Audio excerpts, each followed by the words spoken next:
भारतीय आहार प्रणाली के हिसाब से तो हम 3 टाइम भोजन करते हैं, जी। सुबह दोपहर शाम जी। तो इसके अनुसार तो क्या 3 टाइम भोजन करना गलत है? नहीं, गलत नहीं है। कि कुछ बीमारियां ऐसी हैं जिन पे स्पेसिफिक रूप से हमें बात करनी चाहिए। तो कुछ क्वेश्चन थे, मुझे भी कुछ कॉल आए हैं। हाँ, जॉइंट पेन, गठिया बाय, उससे लोग ज्यादा परेशान हैं, मुझे ऐसा महसूस हुआ। तो सबसे ज्यादा जो मैंने देखा उसमें ज्वाइंट पेन के उनका जो आहार है वो हमारे आहार से भिन्न है। सबकी अपनी अपनी एक भोजन की क्षमता है। तो आयुर्वेद क्या इसको जड़ से खत्म कर सकता है? बिल्कुल जड़ से खत्म करता है।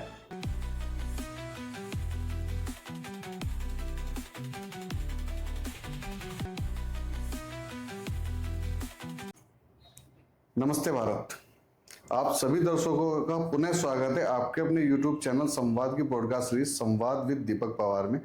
और हमारे विशेष आग्रह पर आज फिर हमारे साथ हैं आयुर्वेदाचार्य रामदास जी उदासीन। पिछले पॉडकास्ट को मिले आपके अपार स्नेह और प्यार की वजह से और दर्शकों के कुछ उसमें क्वेश्चंस भी थे कि कुछ बीमारियां ऐसी हैं जिन पे स्पेसिफिक रूप से हमें बात करनी चाहिए, तो हमने फिर आचार्य जी से संपर्क साधा और उनसे आग्रह किया कि आप पुनः एक बार हमारे पास आइए ताकि हम जो क्वेश्चंस हमें मिले हैं कमेंट के माध्यम से उन पर विस्तारपूर्वक चर्चा कर सकें। आचार्य जी बहुत बहुत धन्यवाद आपका हमारे आग्रह स्वीकार करने के लिए और संवाद पर पुनः आने के लिए। जी बहुत बहुत धन्यवाद। आपके चैनल के माध्यम से देश विदेश से जितने भी दर्शक देख रहे हैं, आप सबका पुनः आपके अपने दिल की गहराइयों से सबका स्वागत करता हूँ, वंदन करता हूँ। और जैसा कि आपने बताया, मैं भी पॉडकास्ट को चेक कर रहा था आपके, तो कुछ क्वेश्चन थे, मुझे भी कुछ कॉल आए हैं। तो सबसे ज़्यादा जो मैंने देखा उसमें ज्वाइंट पेन के जॉइंट पेन, गठिया बाय, उससे लोग ज़्यादा परेशान हैं, मुझे ऐसा महसूस हुआ। आयुर्वेद में तो इसको वात की श्रेणी में रखा जाता है और ज्वाइंट पेन आज के मॉडर्न टेक्नोलॉजी के हिसाब से ज़्यादा समाज में प्रचलित नाम है। इसको अगर हम लोग देखते हैं तो जैसे कि पंच महाभूत, पिछली बार हम लोग चर्चा कर चुके हैं इस विषय पे। पंच महाभूत में जो वायु है, अच्छा, अगर आप इधर पंजाब, हरियाणा, एमपी, हिमाचल, इन राज्यों का अगर दौरा करते हैं तो उसमें जितने भी दर्द से संबंधित बीमारी हैं तो वहां पे देसी भाषा में यही कहा जाता है कि इसको वायु हो गया। अच्छा, बाय मतलब गैस? नहीं, जो पंच महाभूत में जो वायु है, पिछले पॉडकास्ट में अपनी चर्चा हुई थी कि वायु जो है हमारे जोड़ों के अंदर में रहता है और उसकी जो फ्लेक्सिबिलिटी है, लचीलापन है, उसको सुचारू रूप से कार्य करने में वो काम करता है। दूसरा, आयुर्वेद कहता है कि अग्नि पंच महाभूत में ये भी आती है। अग्नि से ही अगर आप देखेंगे तो अग्नि का बहुत, अब उस पर लंबा चर्चा हो जाएगा, तो सीधा दूर न जाते हुए एक हमारे अंदर होती है जिसको जठराग्नि कहते हैं। जठराग्नि। और एक होता है जल। जठराग्नि जब जलती है और उसके बाद में इंसान को भूख लगती है और भूख लगने के बाद में जब वो उसको भोजन को ग्रहण करता है तो उसको परम शांति मिलती है। किन्हीं कारणवश दोष के अधिकता की वजह से या आपके शरीर के जो आजकल का लाइफस्टाइल है कि पूरा जानकारी ना होना, क्योंकि भोजन जो है, भोजन अगर हम ग्रहण करते हैं तो उसको पचने में कम से कम 18 घंटे का टाइम लगता है। अच्छा। मॉडर्न टेक्नोलॉजी के जो रिसर्चर हैं, जो वैज्ञानिक हैं, वो 8 से 9 घंटा इसका समय मानते हैं। अगर 8 घंटे का समय लगता है तो अगर उसके ऊपर में आपने किसी चीज को ग्रहण कर लिया, उसके बाद में पुनः कोई और चीज ग्रहण कर ली। अभी एक और पेशेंट आए थे जिनको संग्रहणी की प्रॉब्लम थी, इसी पॉडकास्ट के माध्यम से आए थे, फौजी साहब थे। और फौजी को अगर आप देखेंगे तो फौजी का तो क्रियाकलाप गवर्नमेंट उनको वैसे चैन से बैठने नहीं देती है, फिटनेस के ऊपर बहुत ध्यान दिया जाता है। आजकल सोशल मीडिया पे भी एक ट्रेंड देखने को मिल रहा है कि अपने हेल्थ के प्रति लोग जागरूकता दिखाते हैं और बहुत सारे चैनल्स हैं, बहुत सारे यंगस्टर हैं, लड़कियां हैं जो जिम के या अपने बॉडी फिटनेस के लिए वीडियो डालते रहते हैं। योगा के बहुत सारे जो रील्स हैं, वीडियोस हैं, वो आते रहते हैं। पर उसके बावजूद भी इंसान ये शिकायत करता है कि मुझे परेशानी है, शरीर के अंदर में कुछ ना कुछ चीज की कमी है। तो उसको आप ये नहीं कह सकते कि आप हैवी विटामिन्स की कैप्सूल्स वगैरह ले रहे हैं या आप प्रचुर मात्रा में प्रोटीन का सेवन कर रहे हैं और उससे आप फिट ही हो जाएंगे। ये इस चीज पे नहीं, अगर इस चीज को देखे होते तो मॉडर्न टेक्नोलॉजी जो है आज हमारे भारतीय से ज्यादा, क्योंकि मैं विदेशों के भी कुछ स्टेटों के दौरा किया है, वहां पे मैंने देखा है कि सेहत के प्रति वहां भी बहुत जागरूकता है। और वहां की महिलाएं पुरुष अगर आप देखेंगे भारतीय जनरेशन के मुताबिक वहां पे लोग ज्यादा फिट है।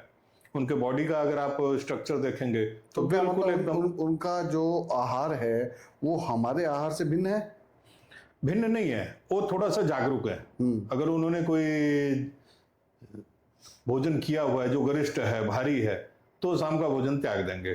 तो जैसे आपने बात की कि एक भोजन को 18 घंटे का समय लगता है, और भारतीय आहार प्रणाली के हिसाब से तो हम 3 टाइम भोजन करते हैं, जी। सुबह दोपहर शाम। जी। तो इसके अनुसार तो क्या 3 टाइम भोजन करना गलत है? नहीं, गलत नहीं है। भोजन में अब जैसे पहलवान है, सबकी अपनी अपनी एक भोजन की क्षमता है। पहलवान है, पहलवान को ज्यादा डाइट चाहिए, तो पहलवान को ये सिखाया जाता है कि आप एक बार में ज्यादा हैवी डाइट ना लीजिए, थोड़ी थोड़ी देर बाद, थोड़ी थोड़ी देर बाद, थोड़ी थोड़ी देर बाद आप डाइट को लेते रहिए, तो वो जो है वो आपके शरीर की प्रक्रिया को निरंतर जारी रखेगा। एक एक जिज्ञासा मेरी इसके बीच में ये है कि जो हमारी आहार प्रणाली है, जो यंग एज में है, जब हम जवान हैं, जब हम 25-30 साल के हैं, और जब हम धीरे धीरे ढलते हैं आयु की तरफ, तो क्या उसमें फर्क पड़ जाता है? फर्क वही लाइफस्टाइल चेंज होने की वजह से। नहीं तो अगर आप शरीर को प्रॉपर इसका जो अभ्यास है, योग है, प्राणायाम है, हार्ड वर्क है, नपा तुला भोजन है, टाइम से आप ले रहे हैं, तो जठराग्नि आपकी प्रदीप्त रहेगी। आयुर्वेद यही तो कहता है। अब वहीं पे फिर हमारी बात पलट के चली जाती है कि वायु और अग्नि, अग्नि जो है वो अलग प्रकृति की चीज है, वायु जो है वो अलग प्रकृति की चीज है। अब इसमें फिर आगे जाके आएंगे तो इसमें वात आता है। वात में जब वायु से संयोग होगा तो वात रक्त के जितने भी प्रॉब्लम्स हैं, जोड़ों जोड़ों में दर्द होना, जिसको आयुर्वेद में गठिया कहा जाता है, तो गठिया में यही है कि इंसान जो है जब उसकी शुरुआत होती है तो इसमें सबसे पहली बात जो होता है कि हमारे शरीर में एक विटामिन बनता है जिसको कहते हैं यूरिक एसिड। ओके। जो लोगों को जॉइंट पेन का प्रॉब्लम है, आम ही डॉक्टर उनको यूरिक एसिड हुआ, रेस फैक्टर हुआ, ये सब चीजों को चेक करने के लिए। तो एलोपैथी में अगर कोई मरीज है और डॉक्टर के पास जाता है, वो बात करता है गठिया, तो इंग्लिश भाषा में जैसे हमने बोला जॉइंट पेन, तो जॉइंट पेन के नाम पे हजारों लाखों तरह के जॉइंट पेन्स, स्प्रे, क्रीम्स, ये सब मौजूद हैं। तो स्पेसिफिक 2-3 चीजें हैं, डॉक्टर पेन किलर दे देगा, कैल्शियम दे देगा, वो सब चीजें, पर ये परमानेंट सॉल्यूशन नहीं है, ये वही टेम्परेरी है। आप स्प्रे लगाते रहे तो आपको आराम है दवाई का। तो इसी के अनुसार अगर हम आते हैं आयुर्वेद में, तो आयुर्वेद क्या इसको जड़ से खत्म कर सकता है? बिल्कुल जड़ से खत्म करता है। हम लोग जो अपने संस्थान में औषधि तैयार करते हैं, और ये सारे जनमानस को आज समझ में आ गया है, गूगल इसके ऊपर में बहुत ही कारगर है, बहुत प्रभावी है। और इसमें आयुर्वेद में भी बहुत सारी औषधियां इसके ऊपर में, वात गुंजांकुश रस है, वातारी रस है, फिर रसांजन महायोगराज गूगल है, फिर उसके बाद में वात विध्वंसक रस है, महारसनादि काढ़ा है।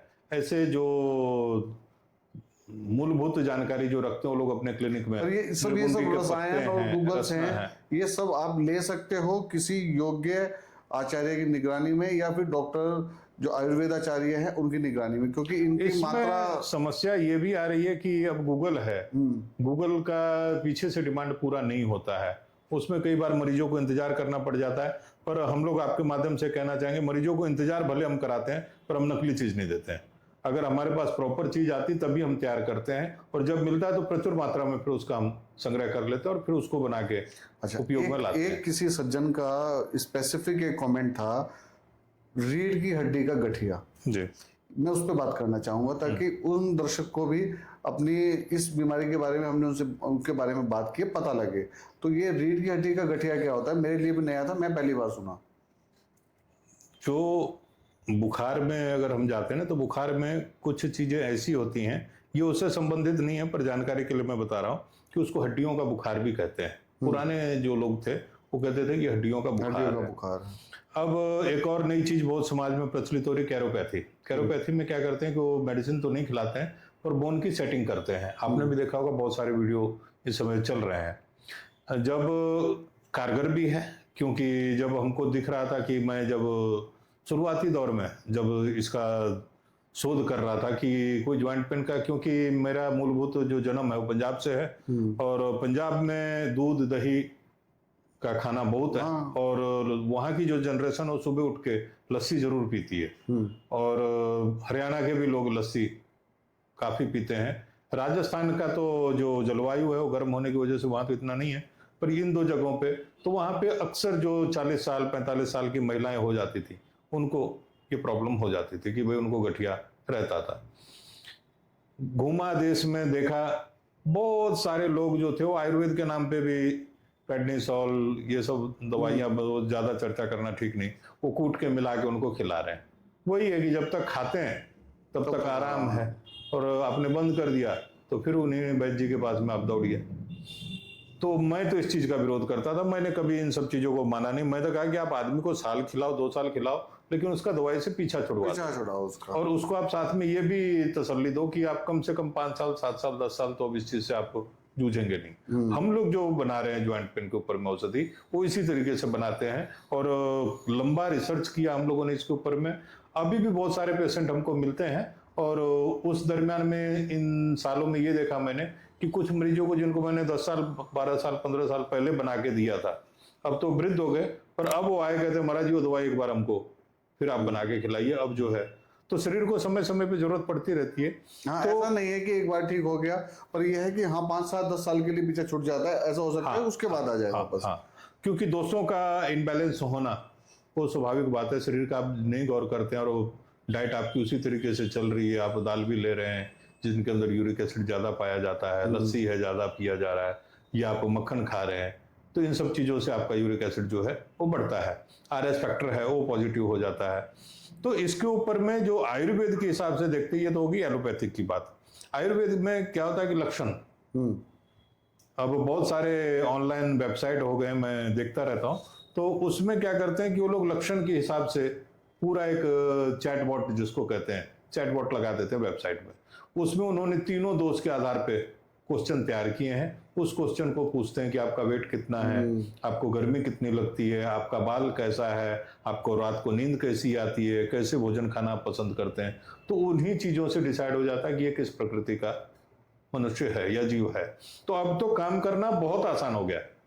वो तो पहले के जमाने में होता था कि नेत्र परीक्षा करना पड़ता था, मूत्र परीक्षा करना पड़ता था, नाड़ियों को देखना पड़ता था, तब जाके हम लोग उसके प्रकृति का। अब तुम दोषों के आधार पे भी हम बीमारी का पता लगा तो क्वेश्चन है, क्वेश्चन आप लिख के रख लीजिए, किसी को भी बैठा दीजिए, जैसे जैसे बताता है क्वेश्चन पूछिए, टिक करते जाइए, वो ऑटोमेटिक वात की कैटेगरी में जाके फिट हो जाएगा, पित्त की कैटेगरी में फिट हो जाएगा, कफ की कैटेगरी में फिट हो जाएगा। लास्ट जैसे हमने तो बात किया था, मतलब कुल मिला के बात वहीं आ गई, आपकी बॉडी में वात पित्त कफ इनका बैलेंस अगर ठीक है तो आप फिट हैं, और जिसका भी बैलेंस बिगड़ेगा इट मींस आपको कुछ ना कुछ तो समस्याएं आएंगी। जो भी दोष आपका बढ़ेगा उससे संबंधित रोग आपको पीछा करेंगे, आपको तंग करेंगे।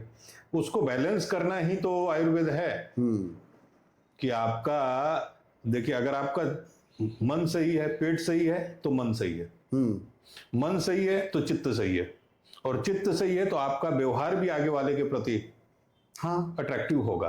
और अगर आपका सुबह पेट ही ठीक नहीं हुआ तो चिड़चिड़ापन है दिमाग में, मन ठीक नहीं है, क्योंकि आपका मन जो बार बार यही क्वेश्चन कर रहा है ब्रेन को कि पेट साफ नहीं हुआ, और ये ब्रेन बार बार उस बत्ती को जला रहा है, वो उस ऑर्गन को बार बार जो है उठाता है कि आप इसको काम को करो, वो करने में असमर्थ है, तो आपकी जो एनर्जी है वो आधी तो उधर ही ब्रेन लगा रहा है ब्रेन। आगे से कोई आया, उसने आपके ऊपर में कोई प्रेशर वाली बात की, आप एकदम से झुंझला गए। समाज में आम देखने को मिलता है ये सब चीज, और ये बहुत बड़ी समस्या है आज की डेट में, बहुत बड़ी। तो आपको हर तीसरा आदमी का ये प्रॉब्लम है, कॉन्स्टिपेशन का प्रॉब्लम इतना बढ़ गया है कि पेट साफ ना होना एक। तो इसमें एक चीज सुनने में आती है कि जो आज हम वेस्टर्न कल्चर के टॉयलेट्स यूज करते हैं, क्योंकि और जो हम पहले करते थे, जो पहले हम करते थे जिनको हम हिंदी टॉयलेट्स बोलते हैं, बैठने की प्रक्रिया थी, तो ये वेस्टर्न कल्चर को अपनाने की वजह से कहीं ना कहीं कुछ हुआ है ऐसा? उसका भी काफी भूमिका है, क्योंकि कई एंगल से हर चीज का विचार करते हैं, तो उसका भी ये कुर्सी पे बैठना या उन सीटों पे बैठना ये भी काफी, क्योंकि हमारे जो एक्यूप्रेशर से अगर हम लोग बात करते हैं तो एक्यूप्रेशर के हिसाब से पेट के जितने भी हमारे, क्योंकि लीवर है, इसको पिछली बार भी मैं आपको कहा था कि इसको सेकंड ब्रेन कहते हैं, ये इसकी बहुत बड़ी भूमिका है शरीर में, और इसके शरीर के निचले हिस्से के जितने भी हमारे स्नायु हैं, मतलब कि नाड़ियां हैं, उनका सबका संग्रह यहीं से होता है। इसी से आपका यूरिन पे बैलेंस होता है। विस्तृत हमने पिछली बार इसमें बात की थी। तो ये सारे को ये यहाँ से संभालता है। तो इसके ऊपर में जब हम लोग बात करते हैं, तो जब ये ही आपका ठीक नहीं है तो ये ब्रेन के ऊपर में बहुत ज्यादा इफेक्ट करता अच्छा, है। दूसरा एक और मार्केट में अगर आप देखेंगे, इतना बड़ा बाजार है, शर्म आता है हमको बताने में कि भारत जैसे देश में हजारों प्रोडक्ट पेट से संबंधित बिकते हैं, और सिर्फ इस ये कह के कि सुबह जब आप उठोगे तो आपका पेट बिल्कुल साफ होगा। जबकि त्रिफला घर घर में सबको पता था, पर कोई बनाने को तैयार नहीं, सब अंग्रेजी बाबू हैं। तो कैसे होगा?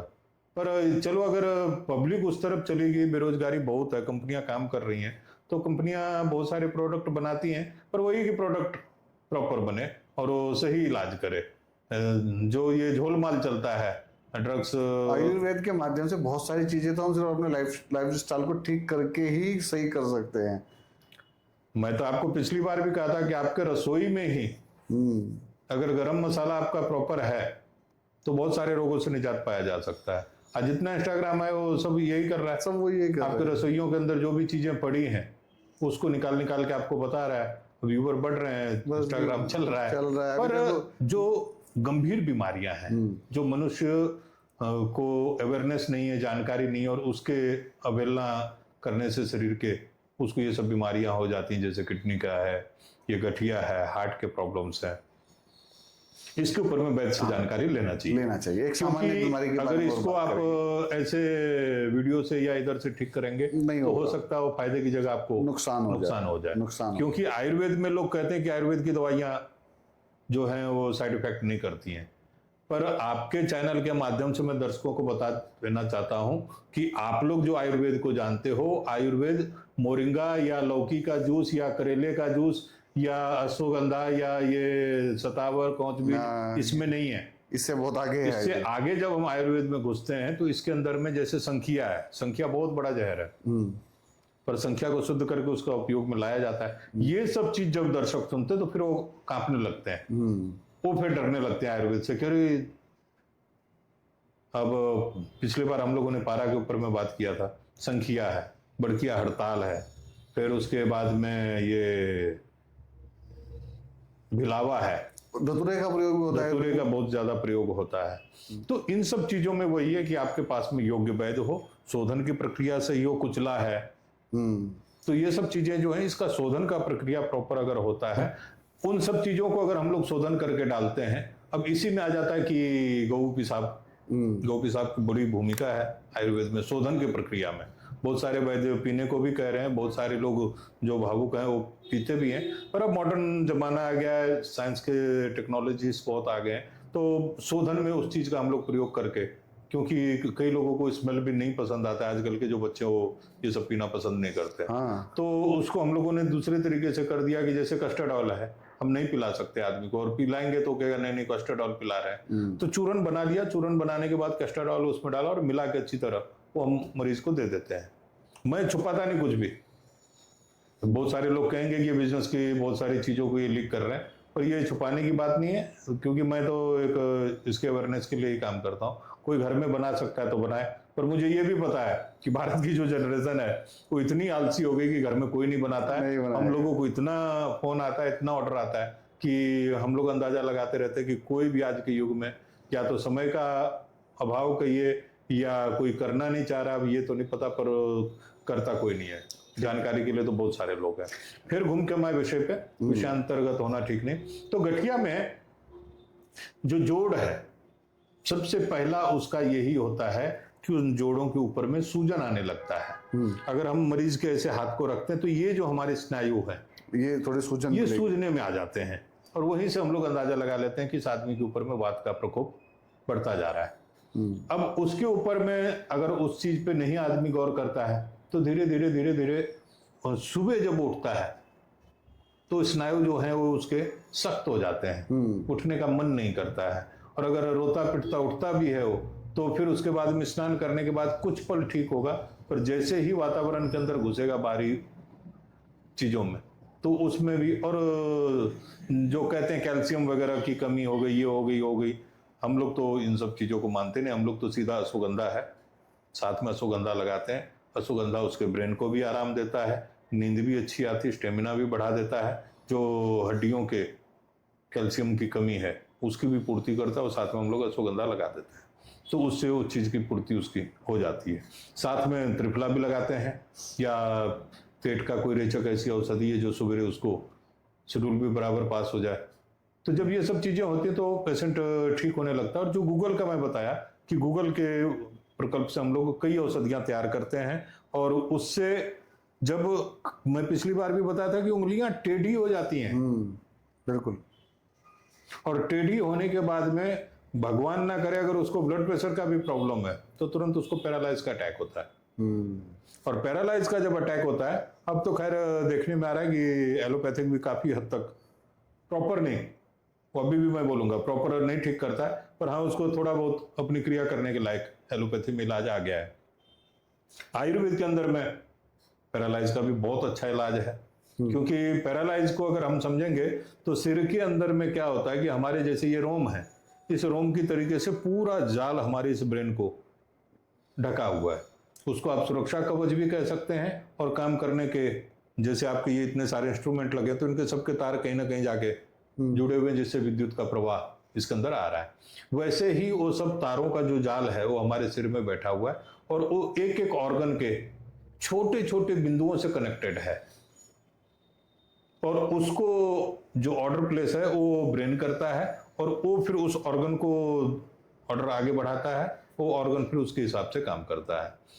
इन जो ये पतले पतले रोम हैं, नाड़ियां हैं, इसमें कभी ब्लड प्रेशर का फ्लो बढ़ जाता है तो बढ़ने के बाद में वो जो नाड़ियां हैं वो फट जाती हैं, और फटने के बाद में वही ऑर्गन जो है डैमेज हो जाता है, काम करना बंद कर देता है, जिसको हम एलोपैथी की भाषा में कहते हैं ब्रेन हेमरेज। ब्रेन हेमरेज हो गया। ब्रेन हेमरेज इससे आगे की स्थिति है, ये पैरालाइज की स्थिति हो जाती है। अच्छा, पैरालाइज की स्थिति जी।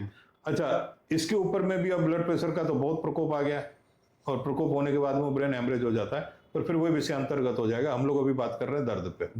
तो जो बात आ रही थी कि वायु और अग्नि, जब आपके शरीर के अंदर में अध कच्चा पक्का भोजन उदर के अंदर पड़ा हुआ है, गैस भी बन रही है, और वायु पहले से ही शरीर के अंदर स्थित है, और वो गैस भी जब जाके उन वायुओं के साथ में अवरुद्ध पैदा कर देता है, तो वो जितने भी लिंगाइमेंट हैं, जोड़ हैं, वो सब काम करने के अंदर में अपनी असमर्थता जाहिर करने लगते हैं, और जब वो नहीं काम हो पाता है तो एक अपना सिग्नल देते हैं दर्द के रूप में कि आप हमारे ऊपर में ध्यान दीजिए, मैं काम करने में असमर्थ हूं।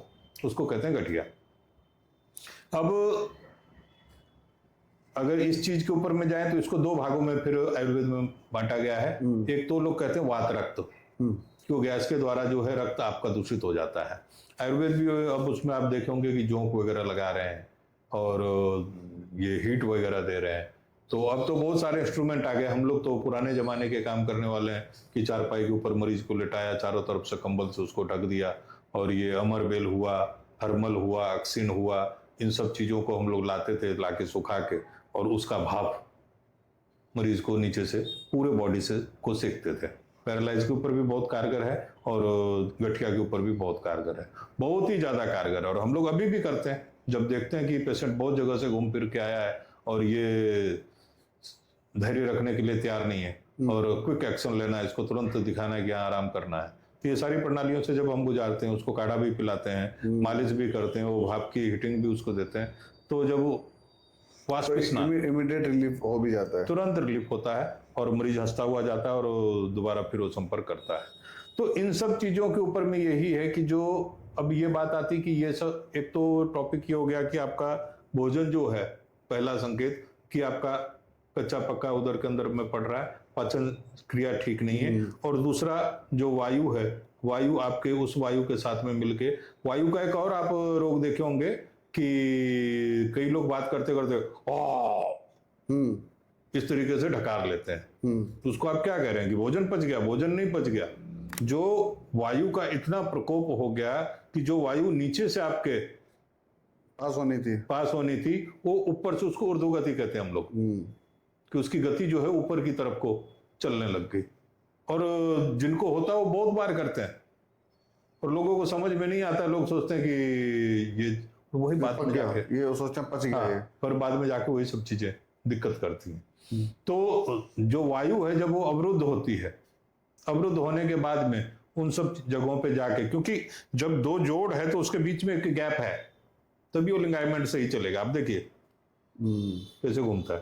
तो इसमें एक जगह है जहाँ पे वो लिंगाइमेंट जो है वो वायु उसके उस तरफ को ढकेलती है, और उसके अंदर में जब वो चीज आके उसको अवरुद्ध पैदा कर दे तो काम करने में सक्षम नहीं रहता है जी।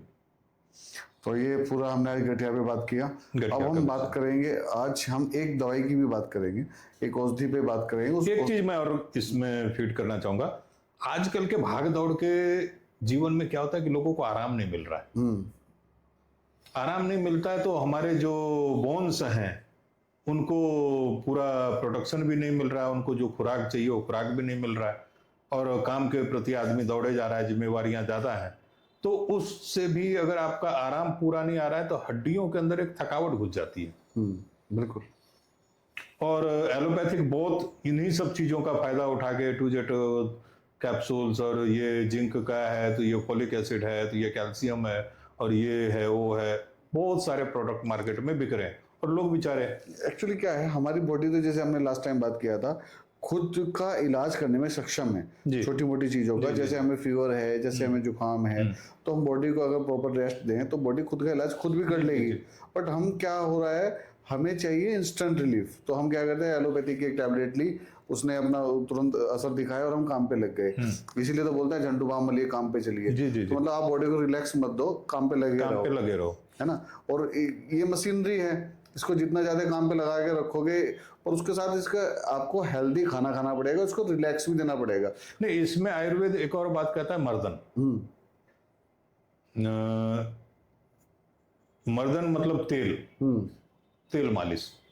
अब तो खत्म हो गया। अब तो क्या वो आ गया है। अभी मैं सोच रहा हूँ, अभी जो छोटे बच्चे हैं 5 साल तक के बच्चे की खूब मालिश हुआ करती थी, अब वो भी बंद होता जा रहा है शायद।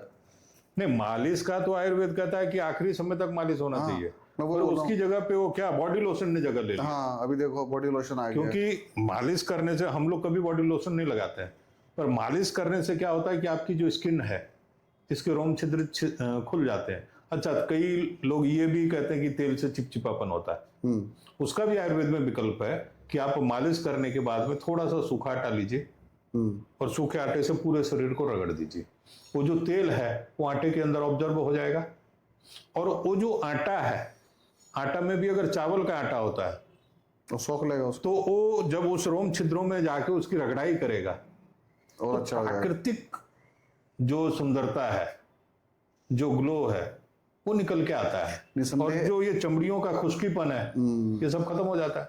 तो तेल मर्दन का भी अब जब दर्द होता है तो देखिए, आज मार्केट में हजारों तेल बिक रहे हैं। नीलगिरी का तेल बिक रहा है, तो जैतून का तेल बिक रहा है, तो कोई कहता है कि जी ये नूरानी तेल है, तो कोई कहता है ये पट्टों को ताकत देने वाला तेल है। तो हजारों तेल बिक रहे हैं, पर उसको ये नहीं कि जब दर्द हो रहा है तब। और भी एक तरीका है, भारत के कई सारे क्षेत्रों में उसको यूज किया जाता है, बहुत कारगर है। स्नान करने के बाद में गीले बदन ही, बाथरूम के अंदर ही आप सरसों के तेल से पूरे शरीर को अच्छे से रगड़ लीजिए, और रगड़ने के बाद में फिर जल डाल दीजिए।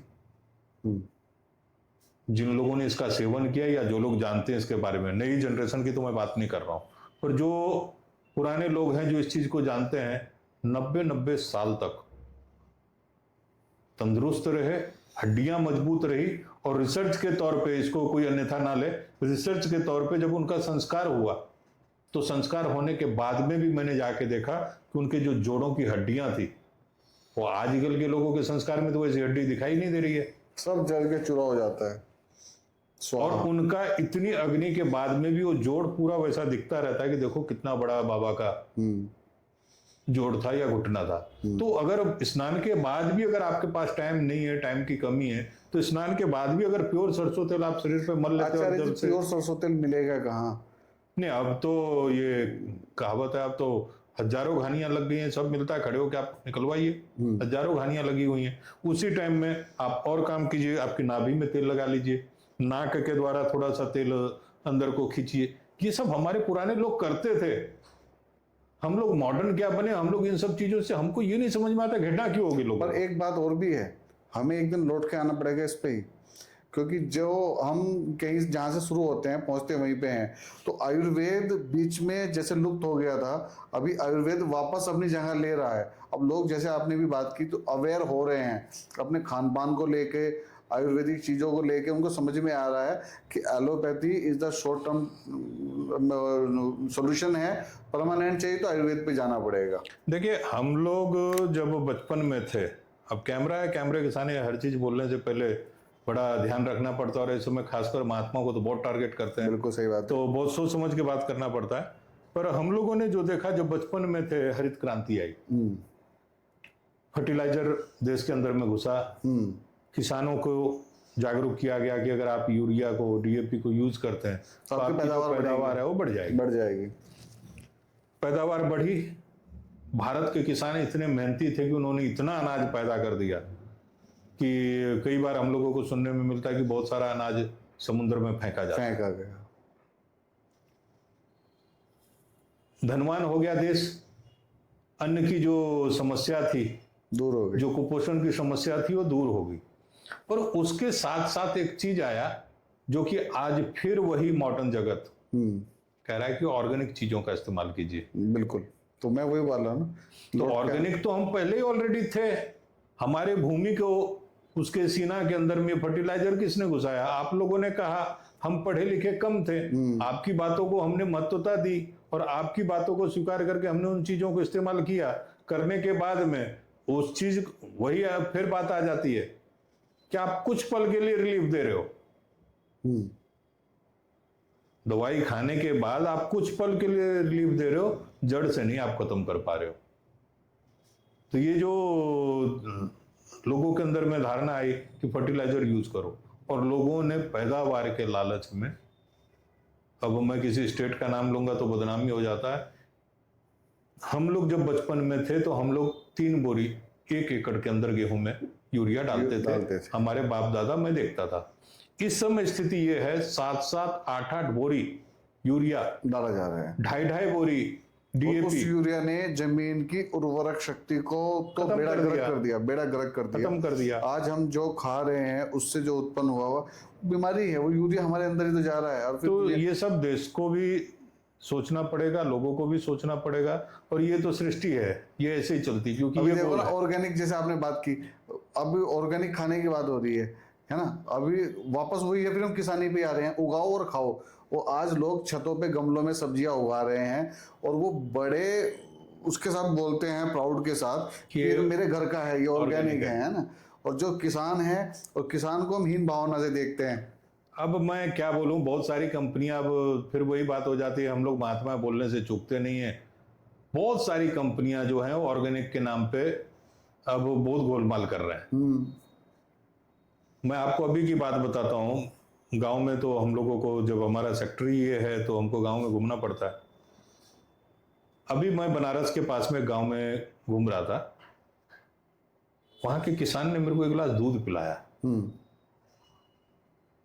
कम से कम 25-30 साल बाद वो दूध मिला है, वो दूध मुझे मिला। और उसका वही मैंने नतीजा निकाला कि वो खेतों में उन पशुओं को चराता है और नदी में उनको नहला के लाता है और अपने खूंटे पे उसको रखता है और उसकी केयर करता है, और उसी से जो दूध प्राप्त होता है ना वो बेचता है। वो हमारा प्रेमी है, नेचुरोपैथी को बहुत पसंद करता है, आयुर्वेद को पसंद करता है, तो हमारे से बराबर समय समय पे पूछताछ करता रहता है कि क्या खाऊं। उसने जौ की रोटी खानी है, तो मतलब शरीर को। और कोरोना के टाइम में वो आदमी कोरोना से पीड़ित हो गया था, शुगर भी थी, ब्लड प्रेशर का भी अटैक हो गया, उसको किडनी के अंदर में प्रॉब्लम आ गई, हॉस्पिटल ले गए। होते होते होते होते किसी ने हमारे से मिला, हमने उसका क्रिएटिनिन कम कर दिया। उसके बाद में उसको ऐसा विश्वास हुआ कि वो हर चीज हमसे पूछ के करता है और जौ की रोटी खाता है। उसको एक बार हमने कहा कि जौ की रोटी खाना किडनी के लिए ठीक होता है, सब कुछ निकाल दिया, जौ की रोटी खाता है। और गांव में भी सब लोगों को प्रचार करता है कि जौ की रोटी आप खाइए। बॉडी टॉक्सिन्स पे अगर आप देखेंगे, कुछ नहीं। सुबह आप जल जो पीते हैं उठ के, जिसको उषापान कहते हैं, आप आधा चमचा सिर्फ जौ के आटे को उसके अंदर में आप घोल दीजिए, थोड़ी देर बाद वो आटा नीचे बैठ जाएगा और उस जल को आप पीना शुरू कीजिए। बॉडी टॉक्सिन्स के लिए भी बहुत अच्छा चीज है।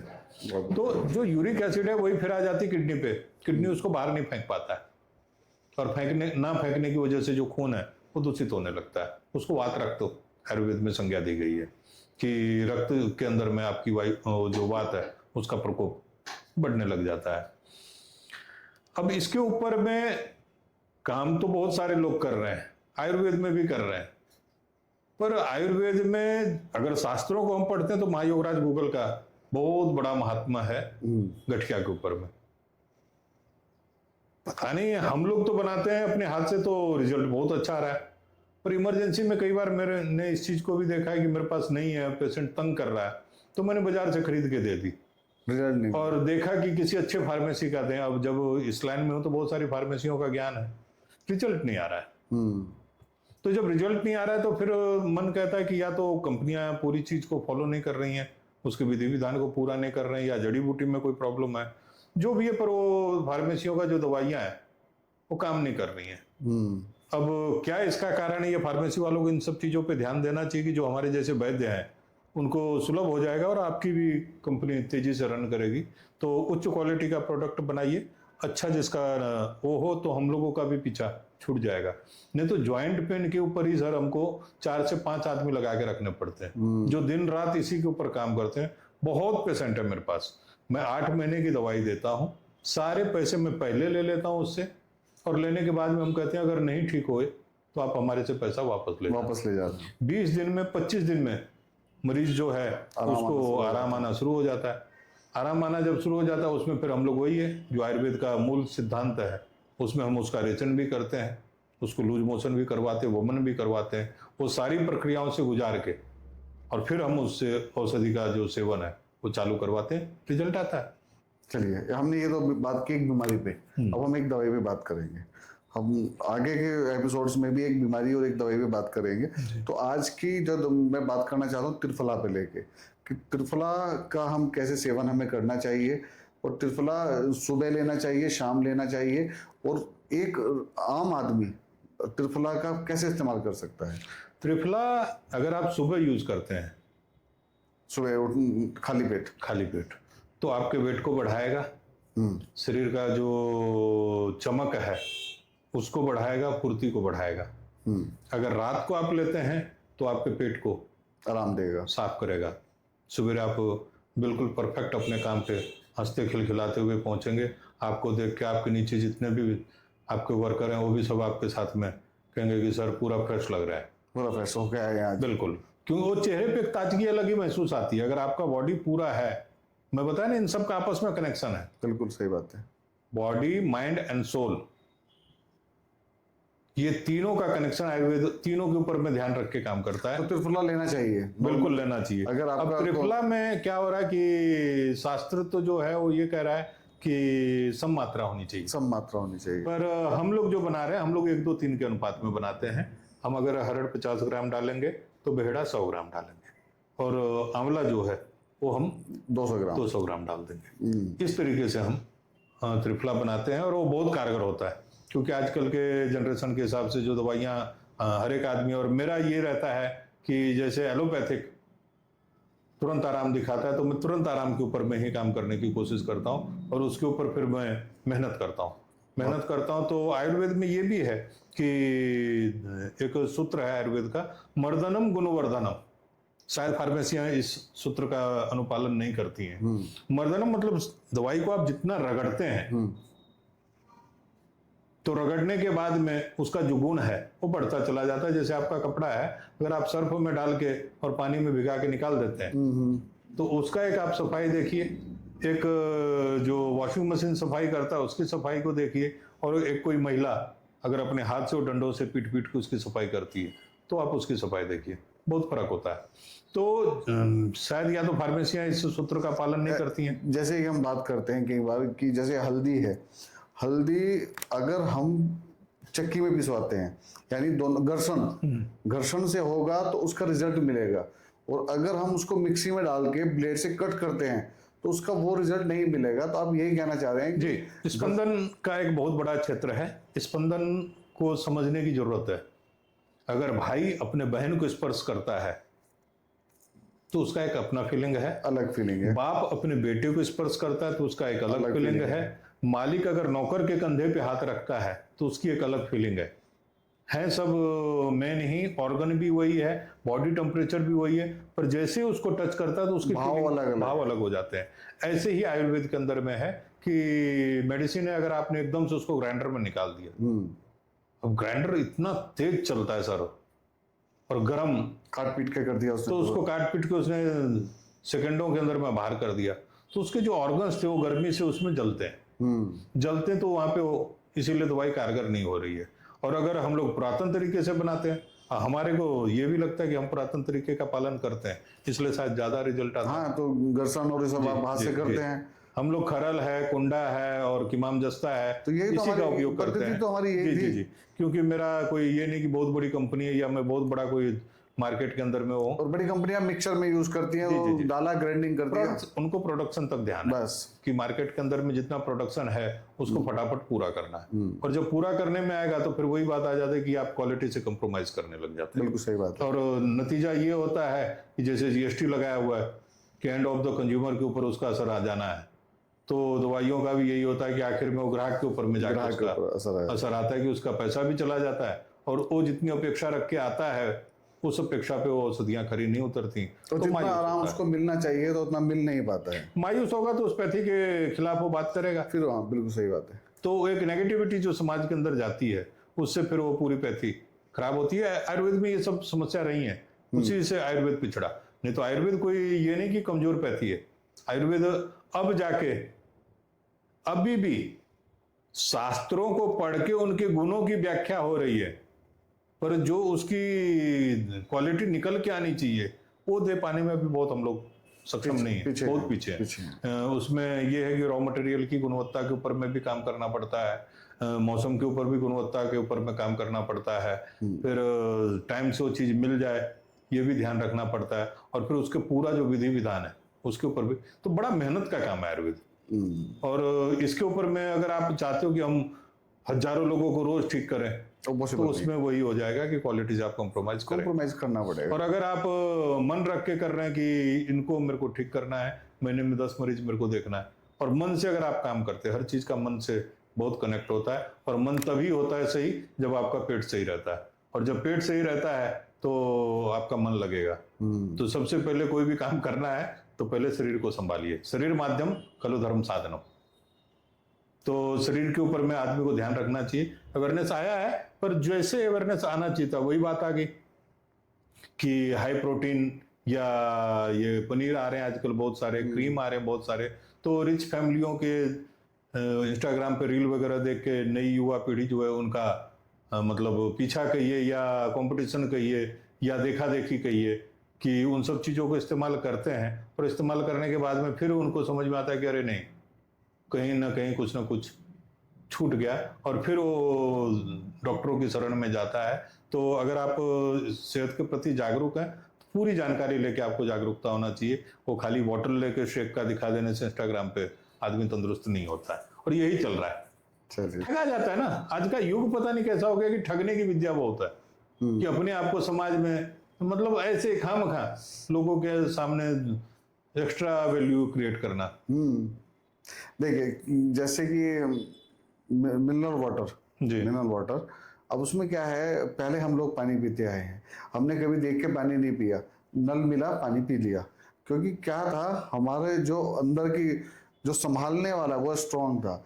अब हमने कब सोचा कि हमें पानी की बोतल लेके पीना। संभालने वाला सिस्टम मजबूत करने का तो कोरोना में लोगों को पता लगा। हाँ, पहले तो लोगों को पता भी नहीं होता था कि इम्यूनिटी सिस्टम होता क्या है। हाँ, ये तो जब कोरोना आया तो कोरोना के आने के बाद में लोगों को समझ में आया कि इम्यूनिटी सिस्टम भी कुछ चीज होती है, जिसको रोग प्रतिरोधक क्षमता कहते हैं। अब आप इसी के ऊपर एक बात करता हूँ कि किसी आदमी को कोई गहरा आघात लग गया या बॉडी के अंदर में कुछ प्रॉब्लम आ गया, वो कोमा में चला गया। अब जब कोमा में पेशेंट चला जाता है तो वहां पे डॉक्टरों का बस नहीं चलता, कोई भी चालाकी, कोई भी फॉर्मूला, कोई भी थ्योरी काम नहीं करती है। वहां पे फिर सिर्फ एक ही काम करता है, मरीज का आत्मविश्वास। मैं ऐसे ऐसे कोमा के मरीज देखे हैं जो 20-20 साल से जिंदा है, शरीर का कोई भी ऑर्गन काम नहीं कर रहा है, डॉक्टर उसको जिंदा घोषित कर रहा है, तो वहां आप क्या कहेंगे? और उसको कोई औषधि भी नहीं दे पा रहे हो, देते हैं तो आधा निकल जाता है, आधा वो ले पाता है, तो प्रचुर मात्रा में उसके बॉडी में वो भी नहीं जा रहा है। और जब ब्रेन ही नहीं काम कर रहा है तो और ऑर्गन क्या करेंगे? अब ये इम्यूनिटी सिस्टम पे जैसे हम लोग बात करते हैं, इम्यूनिटी सिस्टम में कोरोना में बहुत सारे लोगों ने देखा है, और प्रत्यक्ष को प्रमाण की जरूरत नहीं होती है। दालचीनी है, इलायची है, लौंग है, नीम है, फिर उसके बाद में प्याज है। ये सब चीज तो आपके नया रसोई तो में ही है। नया तो कुछ भी नहीं है, सब कुछ तुम्हारे पास था पहले से। तो गुरु जो होते थे, वो भारतीय संस्कृति में यही होता है कि गुरु जो है वो आपके अस्तित्व का बोध कराता है। आप शेर तो पहले पैदा हुए, पर हुआ क्या कि वो जो गिदड़ लोग बीच में आ गए थे, उन्होंने आपको घेर लिया और बचपन से हुआ हुआ करना आपको सिखा दिया, तो आप हुआ हुआ करने लग गए। तो जो पाश्चात्य पद्धति थी, उन्होंने आपको अपने अंदर ऐसा जकड़ लिया कि आप उनकी तरह हुआ हुआ करने लगे। तो भारत का आदमी शेर है, और उस शेर को उसके अस्तित्व का बोध कराने के लिए ही गुरु लोग इस धरती पे पैदा होते हैं। तो गुरु की इसीलिए जरूरत पड़ती है। सब कुछ हमारे घर में था, जब जरूरत पड़ी साइंटिस्टों ने बताया तो हम फटाफट उसको लेने लग गए, पर जब तक नहीं बताया तब तक वो वैसे ही पड़ा था। तो अगर भारतीय संस्कृति के अंदर में हमारा जो गरम मसाले का जो कॉन्सेप्ट है, उसके जितने भी उसके अंदर वो पड़ते हैं मसाले, उनके प्रिंसिपल्स पढ़ के देखिए आप, सब आयुर्वेद में वर्णित है। आयुर्वेद वर्णित है, सही बात है। तो गरम मसाला थोड़ा सा मेहनत करके अपना खुद खरीदे, रॉ मटेरियल खुद उसको पीस के अपने सामने तैयार करवाएं, 90% बीमारियों से बचा जा सकता है। बहुत सुंदर। तो आज हमने विस्तृत रूप से बात की गठिया के बारे में, और बहुत सारी चीज़ों को आज हमने कवर करने की कोशिश की। तो मैं आपको बताते चलूँ कि आप आचार्य जी से संपर्क कर सकते हैं। हमारे पॉडकास्ट के डिस्क्रिप्शन में आचार्य जी का नंबर मौजूद रहता है, और कमेंट में आके आप अगर किसी स्पेसिफिक किसी बीमारी के ऊपर पॉडकास्ट चाहते हैं, जहां आप उसके बारे में विस्तार से जानना चाहते हैं, तो वो आप वहां पे हमें कमेंट बॉक्स में लिख सकते हैं, ताकि आगामी पॉडकास्ट में जब भी हम आचार्य जी को लाएं तो हम उसके बारे में विस्तृत रूप से बात करें। और जैसे आचार्य जी ने आपको बताया कि छोटी मोटी बीमारियों का इलाज आप अपनी रसोई से कर सकते हैं, पर बड़ी बीमारियों में और जो रसायन है, जो गूगल जिसकी हमने बात की, ये सबकी एक प्रक्रिया है, तो उसको आप बिना किसी योग्य वैद्य की सलाह के इस्तेमाल ना करें, वो घातक भी हो सकता है। तो हम आगे फिर जैसे आपका रहेगा कोई बीमारियों की हम बात करेंगे, आचार्य जी को फिर आपके सामने लेके आएंगे, ताकि हम आयुर्वेद के बारे में और जान सकें। तो जैसा मैं अक्सर बोलता हूँ कि हमारे आसपास बहुत कुछ अच्छा हो रहा है, और हम प्रयास करते हैं उसे आप तक लाने का, ताकि संवाद जारी रहे। तो इसी क्रम में आज आचार्य से आपने आयुर्वेद के ऊपर बहुत सारा सुना, और मिलते हैं फिर अगले पॉडकास्ट में किसी नए अतिथि के साथ। तब तक के लिए नमस्ते भारत।